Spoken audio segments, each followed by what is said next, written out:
The wheels go round, they hum a tune. The road signs blur under the moon. Dusty trails whisper secrets true. The hum of engines, a beating drum. Each mile a story yet to come. Good day mga kaisda. Bagong araw na naman, bagong vlog. Ito nga pala ipapakita ko sa inyo ang Anubias. Kung mapapansin nyo, itong Anubias na to madalas kong ginagamit sa mga planted setup gaya ng mga beta na hindi na kailangan ng substrate na aqua soil. Dahil ito ay pwede sa mga rock, lava rock at iba pa gaya ng mga bato, driftwood. Ito ay low maintenance lang, basta merong ilaw kahit mahina, pwede siya. Kung mapapansin nyo to, ito ay marami ng supang. Meron na, focus lang natin. Meron na ditong maliit. Ito yung mga dati niyang stem, lumaki na din. At patuloy pa madadagdagan yan. Samahan nyo ako na pag-iwa-hiwalayin sila. Meron pa akong isa rito, Dragon Claw. Isa to sa mga paborito kong type ng Anubias. Ayan, kung mapapansin nyo, may lumot pa. Pag sobra siya sa ilaw yan, naglulumot talaga yan. Normal lang yan. Dragon Claw. Maganda to. Maganda rin to sa bato, saka sa driftwood. Ngayon, puputulin na natin to. Mabilis lang siya maparami. Basta tama lang yung pag-aalaga. Basta hindi rin siya matutuyuan ng tubig. Kahit nakalapat lang yung ugat mo sa tubig, basta hindi siya matutuyuan, magbubuhay siya at dadami. Putulan natin. Kunin lang natin itong maliit, no? Ganda-gandahan natin, baka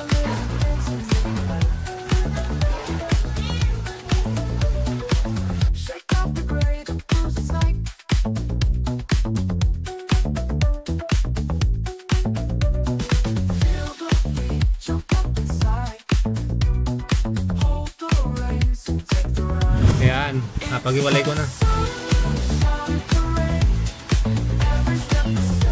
Wait lang.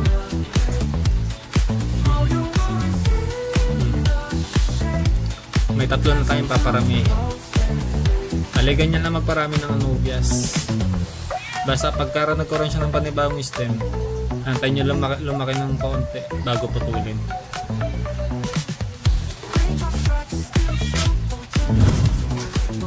Ngayon, ilalagay natin substrate, lava rock. Tapos lalagay natin ng root tops para mas pabilis ang paglago. Samahan nyo.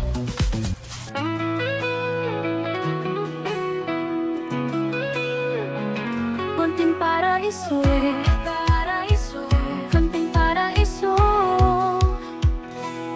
Sa bawat patak ng tubig, nagsimula ang lahat. Ang larap na tahimik, pero sa puso'y sumisigaw. Maliit mang tangke, puno ng pangarap. Buhay sa tubig, sa akin ay kay sarap. Hindi ko man alam kung saan patutungo, basta't may pag-ibig sa bawat pag-aalaga ko. Kahit mapuyat, kahit mapagod ang munting paraiso, unti-unti kong naabot. Itong mundo sa ilalim ng tubig, tahimik ngunit puno ng sigla't pag-ibig. Mga isdang sumasayaw sa liwanag, parang pangarap na binubuhit ng pag-asa. Kahit ako lang sa simula, alam kong darating din ang himala.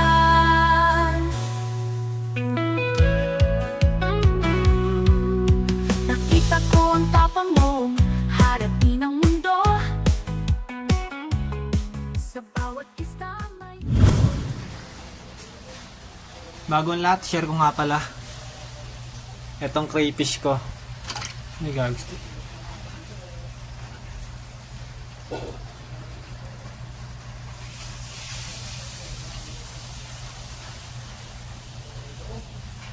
Nakita ko sa inyo.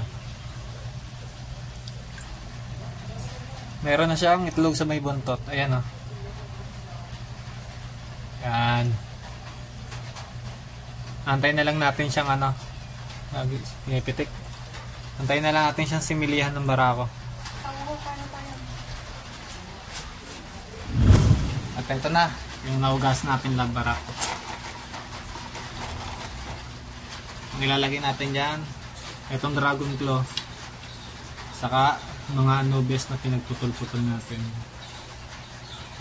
Bali nakaapat tayo. Magantay lang tayo ng mga isang buwan. Lalago na ulit yan. Kakaroon ulit ng bagong stem to. Bawat isa may kwento kang sinusulat dito. Tahimik kang nangangarap, pero malinaw sa akin. Nasa puso mo, ito'y higit pa sa hiling. At ako'y narito, sinta kasama mo, sa bawat paglilinis, sa bawat pag-ayos mo. Habang lumalaki ang iyong pangarap, ako'y tutulong hanggang sa dulo ng pagdakal. Sa tangke mong puno ng pangarap, ako'y nakikita mong lumalaban. Mga halaman, ista't sinag ng araw ay sumasalamin sa lakas mong taglay. At kahit pagod ang katawan, ang puso mo'y patuloy sa paglaban.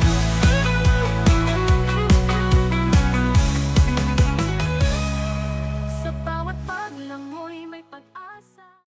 Ito na ang ating finished product. Yan. Bali hindi ko na siya tatakpan.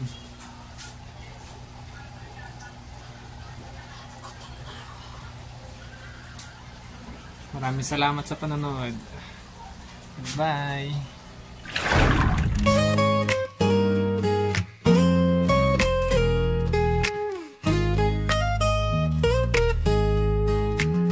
Sa Navarro ako lumaki, tubig ang mundo ko. Tahimik lang pero dito ko nakita ang totoo. Isda ang hilig ko, bawat alagay parang paniya. Sa bawat tangke may pangarap akong binubuo. Ako'y tahimik din, may sariling mundo. Pero tulad mo, sa tubig din ako natuto. Bawat isang inalagaan, naging lakas at giliw.